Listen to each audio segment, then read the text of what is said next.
start? Act 2, Scene 11. I'd say you hardly remember me, miss, but my name is Robert. I lived coachman with Mrs. Reed when you were at Gateshead. Oh, Robert, how do you do? I remember you very well. And are the family well at the house, Robert? I'm sorry I can't give you better news of them, miss. Mr. John died a week ago yesterday at his chambers in London. They say he killed himself. And how does his mother bear it? Mrs. has been out of health herself for some time. The information about Mr. John's death and the manner of it came too suddenly. It brought a stroke. She was 3 days without speaking, but last Tuesday she seemed rather better. She appeared as if she wanted to say something. It was only yesterday morning, however, that Bessie understood she was pronouncing your name. I left Gateshead yesterday, and if you can get ready, miss, I would like to take you back with me early in the morning.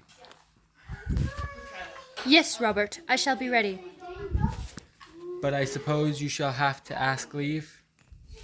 Yes, I shall go ask it now.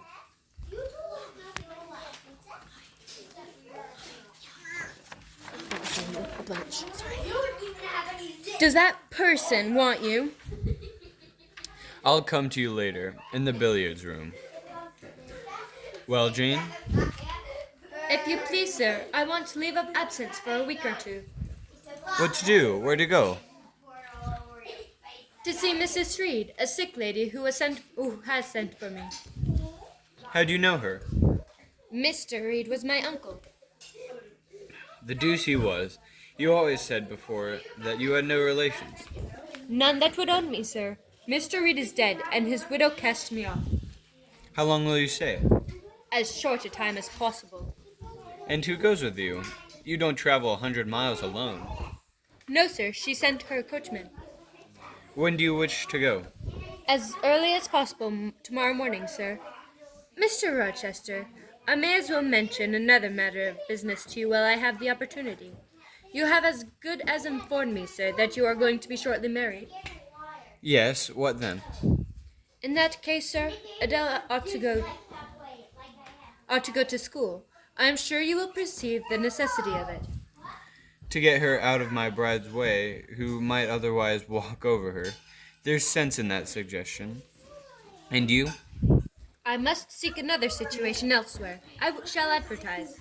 You shall walk up the pyramids of Egypt. Jane, Sir, promise me not to advertise, and to trust this quest of situation to me. I shall be glad to do so, sir. If you, in return, promise that I and Adela shall both be safe out of the house before your bride enters it. Very well, very well. Are you going tomorrow, then? Yes, sir, early. Then you and I must bid goodbye for a little while? I suppose so, sir.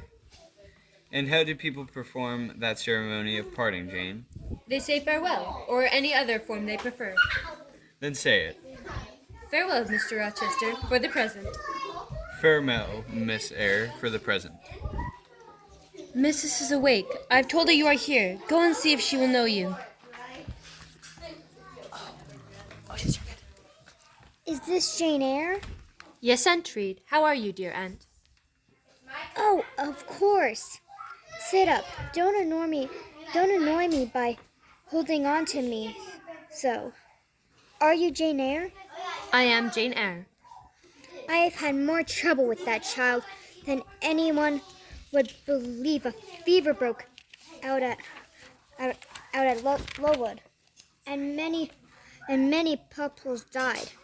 She, however, did not die, but I said she did. I wish she had died. A strange wish, Aunt Reed. Why do you hate her so? Aunt? Who calls me aunt? You are not one of the Gibsons, and yet I know you. Why, you are like Jane Eyre. Is the nurse here, or is there anyone in the room but you? We are alone, Aunt. Well, I have twice done you a wrong, which I regret now. One was breaking the promise which I gave my husband to raise you up as my own child. The other, to humble myself to her, is so painful. Well, I just get it over. Eternally is before me. I had better to tell her. Go to my dresser case, open it, and take out the letter you will see there. Read it. Madam, you will have the goodness to send me the address of my niece, Jane Eyre, and tell me how she is. It is my intention to write shortly and desire her to come to me at Madeira. Providence has blessed me in my endeavors to secure a competency, and as I am unmarried and childless, I wish to adopt her during my life and bequeath her at my death whatever I may have to leave. Sincerely, John Eyre. This is dated 3 years back. Why did I never hear of this? Because I disliked you to have a hand in raising you to prosperity. I wrote to him. I said I was sorry for his disappointment, but Jane Eyre was dead. She had died of typhus fever at Lowood. Now, do as you please. Write and contradict my assertion. You were born, I think, to be my torment. My last hour is racked by the recollection of a deed which, but for you, I should never have been tempted to commit. My disposition is not so bad. I am passionate, not vindictive. I long earnestly to be reconciled to you now. Love me then, or hate me, as you will. You have my full and free forgiveness. She's fading fast.